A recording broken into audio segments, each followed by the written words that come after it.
When a guest walks into your house, the first thing they notice is the smell. So here are a few things that make your house smell so good. First is mopping your ceilings and walls. Your ceilings and walls are the largest surface area of your house, so when you're cleaning in, adding fragrance, it makes a big difference to the smell of your home. All you need to do is add a really strong scented floor cleaner to your mop bucket with some warm water, and then you can start mopping.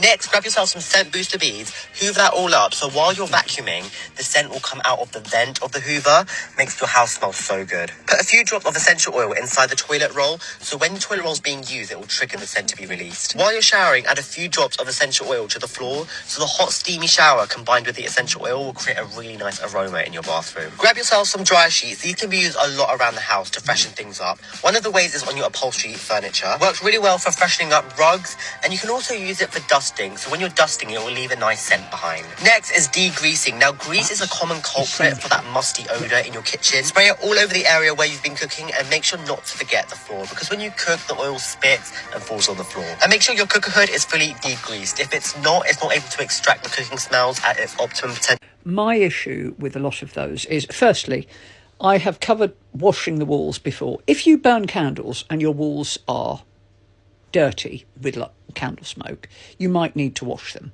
Don't just wash them willy-nilly, and certainly don't do it with a very strong scented cleaner, because you can end up marking the walls, especially if they're modern, very matte paint and they're like a grey colour.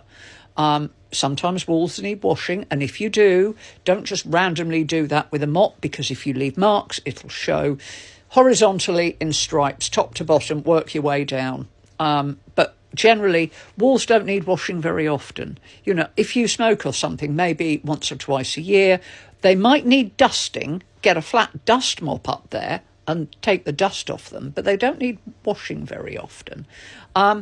The inside of windows need cleaning. That can freshen a place up. And sometimes curtain needs washing. It does depend how heavy they are. Things like that can make a difference. I am not keen on using things like scent beads and dryer sheets for things that they are not intended for. If you want a smell, buy an air freshener.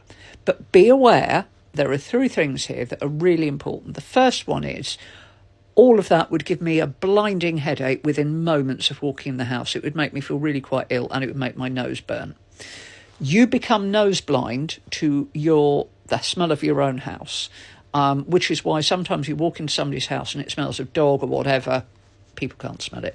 My house, when I smoked heavily, used to stink of cigarettes, and I couldn't smell it. I smoked myself, completely oblivious to it. And if you use a lot of artificial scents in your house, you might not be able to smell them, so you're adding more and more and more and more, to the point where, you know, anyone coming in, oh. So do be wary of that. The most important thing to remember is clean does not have a smell. And sometimes just the smallest things. If you like it, in a clean home, a bunch of scented roses or scented flowers on the hall table. Lilies have a very penetrating scent. Just snip the yellow bits off into the sink to save your floors or your carpets. A bowl of natural potpourri or lavender that as you walk through, you just trail your hands through. More subtle natural fragrances will be less likely to upset people because they're not as strong. But like I said, do be careful. Things like dryer sheets, and don't rub them on the carpet. I'm not sure how but it probably affects the fireproofing. And I've seen all sorts of other things as well. But generally, don't use something for a purpose that it's not intended, because you might be causing more harm than good.